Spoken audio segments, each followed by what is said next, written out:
It's time to bring you up to speed with what's happening globally and in Nigeria. The burning issue says US forms 10-nation force against Houthi attacks. Texas governor approves arrest of illegal migrants. Kim oversaw North Korea ICBM launch. Philippines faces greenwashing amid rising climate spending, and volcano erupts in Iceland weeks after evacuation.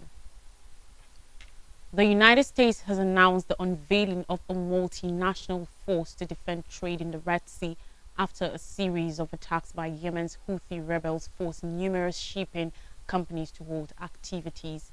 On Monday, Lloyd Austin, U.S. Defense Secretary, said Bahrain, Canada, France, Italy, the Seychelles, and the United Kingdom will be among the countries joining the 10-nation multinational security initiative. In a statement, Austin said countries that seek to uphold the foundational principle of freedom of navigation must come together to tackle the challenge posed by this non-state actor, describing the attacks as an issue that demands collective action. The announcement comes after the US and the United Kingdom Navy said over the weekend that their destroyers had shot down a total of 15 drones in the waterway. The Iran-backed Houthis have increased drone and missile raids on vessels in major shipping lanes since the beginning of the war in Gaza, aiming ships alleged to have connections to Israel or Israelis. Yesterday, the rebel group said it had attacked the Norwegian-owned Swan Atlantic and the MSC Clara using naval drones to show solidarity with Palestinians in Gaza. Norway's inventor chemical tankers, Swan Atlantic's owner said in a statement the vessel had no link to Israel and was managed by a Singaporean firm. There were no injuries reported by either vessel. The group will confront any US-led coalition in the Red Sea, Mohammed al-Bukaiti, a senior Houthi official and spokesman, said according to reports on Monday. Greg Abbott, the governor of Texas, has signed a law letting state authorities to apprehend and deport people alleged of illegally crossing the border between the United States and Mexico. Republican governor's endorsement of Senate Bill 4 on Monday set up a possible legal fight with the federal government, which is usually tasked with enforcing immigration laws. Abbott, who signed the bill in a ceremony in the border town of Brownsville, accused President Joe Biden of doing nothing to stop a tidal wave of illegal entry into Texas and claimed the step will cut unauthorized entrances by 50 to 75%. Texas State Police will be able to arrest anyone suspected of crossing the border illegally, and local judges will be authorized to order them to leave the country under the new law. Critics have cast the law as the most severe effort by state authorities to regulate immigration since a 2010 Arizona law that was largely hit down by the U.S. Supreme Court. On Monday, the American Civil Liberties Union of Texas said it would challenge the measure in court, arguing it overrides federal immigration law and fuels racial profiling.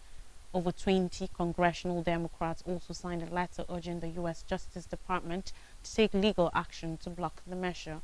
Record numbers of migrants have been picked for unauthorized entry from Mexico since Biden took office in 2021, with over half of the 5.8 million arrests taking place in Texas and neighboring New Mexico.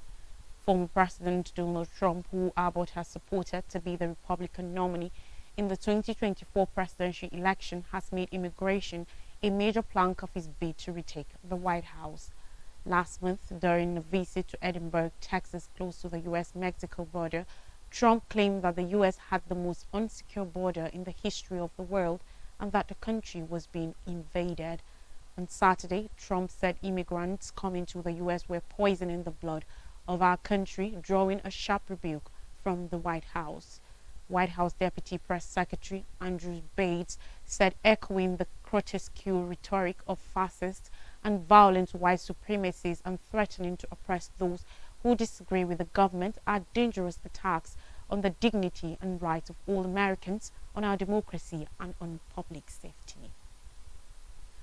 Now, North Korea has confirmed that it tested its most powerful solid fuel intercontinental ballistic missile ICBM as a cautionary measure to the United States, with leader Kim Jong-un personally overseeing the launch. Kim said the launch of the Hwasong 18 on Monday sent a clear signal to the hostile forces and set forth some important new tasks for the development of the country's nuclear arsenal, report said. On Tuesday, the missile, which is theoretically capable of reaching everywhere in the United States, traveled 1,200 kilometers, 623 miles, and reached an altitude of 6,518 kilometers, 4,050 miles, report said. Monday's test, which was criticized by the US, South Korea, and Japan, was the third such demonstration of a solid fuel ICBM this year, following launches in April and July. Solid fuel missiles are easier to transport and quicker to fire than their liquid fuel counterparts, making them harder to detect and more responsive in a military crisis. The launch of the Hwasong 18, which landed in waters west of Japan's Hokkaido Island, came after North Korea traded sparks over the weekend with the US and its ally South Korea. Washington and Seoul on Saturday warned that Pyongyang's use of nuclear weapons will mark the end of Kim's regime. On Sunday, North Korea's defense ministry hit back at the allies' plans to include a nuclear operation exercise in the yearly joint military drills next year, tagging the step and an open declaration on nuclear confrontation. North Korea has made steps in its development of nuclear weapons and ballistic missiles under Kim Jong-un, the third generation of his family to rule his secretive country despite successive rounds of international sanctions and censure. In 2023 and last year, Pyongyang carried out a record number of weapon tests, declaring itself as an irreversible nuclear power. Moving to weather and climate, after Typhoon Doksuri struck the Philippines earlier this year, Pastor Thad Samson waded through waist-high waters while going door-to-door to check on his neighbors. 17 towns in his home province of Bulacan were petrified by days of flooding after the typhoon hit the archipelago in July. When the rain started, Samson's parish was unfazed since it sits on land as high as the tip of a cathedral, but it wasn't long before residents were crying out for help, Samson said, according to reports. The towns which didn't used to experience flooding are now getting a taste of it, he added, blaming reclamation projects in the region for his community's sudden vulnerability to dangerous weather. The Philippine government spearheaded 13 land reclamation projects along Manila Bay in 2017, spanning 5 provinces, including Metro Manila and Bulacan. While civil society groups and lawmakers sounded the alarm about potential damage to the environment, Manila pointed to enormous expenditures on climate-related projects intended at offsetting the risks and negative impacts of large-scale development. For environmental advocates like Samson, though Manila's climate spending is nothing over an effort to greenwash environmentally damaging development projects like reclamation. The Philippines experiences 20 typhoons annually. Flooding caused by typhoons has resulted in close to 30,000 deaths during the past 3 decades, in addition to massive economic losses, according to the World Bank. Climate-linked spending by the Philippine government has ballooned, with most expenditure funneled towards infrastructure since 2019. Again on weather and climate, a volcano in southwest Iceland has erupted, vomiting lava and smoke across a wide area weeks after approximately 4,000 residents of a nearby town were evacuated amid strong seismic activity. Iceland's meteorological office said on Monday at 22.17 this evening a volcanic eruption began north of Grindavik on the Reykjanes Peninsula.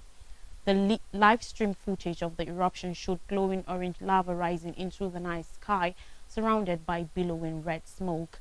A Coast Guard helicopter will take off shortly to confirm the exact location and size of the eruption, the IMO said. Iceland has been on high alert for a possible eruption after thousands of small earthquakes flustered the region about 40 kilometers, 25 miles south of the capital Reykjavik, triggering the evacuation of the fishing town of Grindavik and the closure of the nearby Blue Lagoon geothermal spa. The Met Office said the crack in the Earth's surface was about 3.5 kilometers, 2.1 miles long, and had grown rapidly. some 100 to 200 cubic meters, that's 3,530 to 7,060 cubic feet of lava emerge per second, numerous times more than earlier eruptions in the area, Icelandic seismologist Kristin Jónsdóttir said, according to a report. Local police said they had raised their alert level as a result of the outbreak, and the country's civil defense warned the public not to approach the area while emergency personnel assessed the situation. Reykjanes is a volcanic and seismic hotspot southwest of Iceland's capital, Reykjavik. Lava fountains erupted from a 500 to 750 meter long, this 1,640 to 2,460 foot long fissure in the ground in the Fagradalsfjall volcanic system in March 2021. After Monday's eruption, the Keflavik International Airport remained open, albeit with numerous delays listed for arrivals and departures. Iceland is home to 33 active volcano systems, the highest number in Europe. It spans the Middle Atlantic Ridge, a crack in the ocean floor, unraveling the Eurasian and North American tectonic planes. And still an earthquake, over 100 dead in northwest China earthquake. No less than 100 people have been killed and several more wounded after an earthquake hit northwestern China while many people were asleep. According to reports, the earthquake measured at 6.2 hit about midnight in Gansu province close to the border with Qinghai, causing major damage, reports said on Tuesday. The tremor was felt as far away as Z in northern Shanxi province, about 570 kilometers, 350 miles from the epicenter. Gansu provincial authorities said that as of 7:50 a.m., 105 people had been confirmed dead and 397 injured. Over 4,700 houses had been destroyed, they added. Power and water supplies were disrupted in some villages. According to reports, at least 11 people were also killed in the city of Heidong in Qinghai. Heidong is situated close to the epicenter, about 100 kilometers, 60 miles southwest of Gansu province's capital, Lanzhou. People living close to the epicenter rushed out onto the street as they felt the earthquake. Some buildings collapsed. Rescue work was underway, with Chinese President Xi Jinping calling for all-out efforts in the search and relief work. Closely 1,500 firefighters were deployed, with another 1,500 on standby, according to reports. Over 300 officers and soldiers were also mobilized for disaster relief. Supplies, including drinking water, blankets, stoves, and instant noodles, were also being sent to the affected area. The U.S. Geological Survey reported the quake was a magnitude 5.9, while the European Mediterranean Seismological Center, EMSC, said it was a magnitude 6.1. According to the USGS, which initially reported the magnitude as 6.0, multiple aftershocks were reported. The earthquake struck Gansu's Jishishan County at a depth of 10 kilometers, 6 miles, at 11:59 p.m. local time on Monday. Gansu has a population of around 26 million people and includes parts of the Gobi Desert. Earthquakes are common in western provinces such as Gansu, which lie on the eastern boundary of the Qinghai Tibetan Plateau, a tectonically active area. A 6.2 magnitude quake hit Sichuan province, leaving almost 100 dead in September 2022. A 7.9 magnitude quake in Sichuan in 2008 left over 87,000 people dead or missing, including 5,335 children who were in school at the time it happened. No less than 242,000 people were killed in 1976 after an earthquake struck Tangshan, in the worst national disaster in Chinese history. Now in Africa, El-Sisi delivers speech after securing third term. The National Election Authority said on Monday Abdel Fattah el-Sisi, Egypt's president, has won a third term with 89.6% of the vote in the Arab world's most populous nation. The outcome of the December 10th to 12th poll was extensively anticipated after the former army chief, with a keenness for infrastructure mega projects, campaigned against a small field of relative unknowns. It secured 69-year-old Sisi his third term, and according to the Egyptian constitution, his final term in office, beginning in April and set to run for 6 years. His victory comes despite a painful economic crunch marked by a currency plunge and runaway household prices and intensified regional tensions stoked by the Israel-Hamas war in neighboring Gaza. Annual inflation is running at 36.4%, sending up prices of some food staples by the week and hurting household budgets in the country of closely 106 million people. Even before the present economic crisis, about two-thirds of Egypt's population were living on or below the poverty line. A decade-long crackdown on dissent had eliminated any severe competition for Sisi. Egypt's fifth president emerged from within the ranks of the military since 1952. It was the third time in a decade Sisi wins a landslide victory, albeit with his smallest margin. Sisi won over 96% of the votes in both 2014 and 2018. Still on election matters, in DRC polls, Katumbi holds final campaign rally. On Monday, Moise Katumbi, business magnate and former provincial governor, held his last campaign rally in Lubumbashi. The 58-year-old is one of 19 candidates contesting for the presidency in the December 20th polls. The presidential race is the first past the post vote given the president, Felix Tshisekedi, who is seeking a second 5-year term, a healthy chance of winning against a divided opposition. Analysts, however, say Katumbi has run the best campaign and poses the strongest challenge to Tshisekedi. 44 million registered voters are set to cast a ballot in concurrent presidential, parliamentary, provincial and municipal elections. There remain doubts about the ability of the Electoral Commission to organize the ballot on time, though. The government last week asked the United Nations peacekeeping mission in the country to help it transport voting materials. Now we take a short break, and when we come back, I'll bring you stories from Nigeria. Don't go anywhere.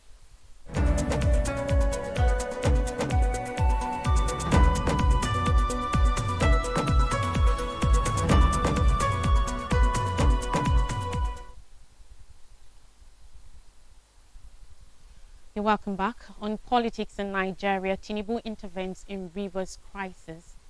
In the presidential villa in Abuja, an 8-point peace deal was brokered by President Bola Ahmed Tinubu and other stakeholders at a critical meeting. According to the peace resolutions, impeachment moves against Fubara will be stopped. Speaker Martin Mwahule, the leader of the G27 lawmakers who defected from the People's Democratic Party (PDP) to the All Progressives Congress (APC), will return as Speaker, while Edison Ehi will step down. All matters in court will be withdrawn, and the governor will resubmit his 800.3 billion naira 2024 budget to the whole House. The Ehi four-man House had last Thursday passed the budget less than 24 hours after receiving it from Governor Fubara. The president met with Fubara, Wike, former governor of Rivers State, Sir Peter Odili, and some other stakeholders from the state at the presidential villa in Abuja. Vice President Kashim Shettima, the Deputy Governor of Rivers State, Ngozi Odu, National Security Advisor NSA Nuhu Ribadu, and the Chief of Staff to the President, Femi Gbajabiamila, were also present at the meeting that lasted for 2 hours.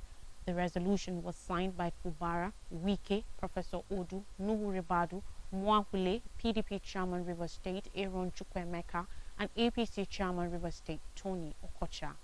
The FCT minister was instrumental to the emergence of Governor Fubara and other elected officers from the state in both the state and National Assembly in the last general polls. The disagreement between Fubara and Wike has polarized the State House of Assembly, leading to the defection of 27 People's Democratic Party (PDP) legislators to the All Progressives Congress (APC) last week. 2 of the 27 lawmakers later returned to the 4 lawmakers loyal to Fubara. The Speaker, Edison Ehi-led House last week declared the seats of the 25-led Martin Mwahule vacant, and ever since, both factions have been locked in a tug of war.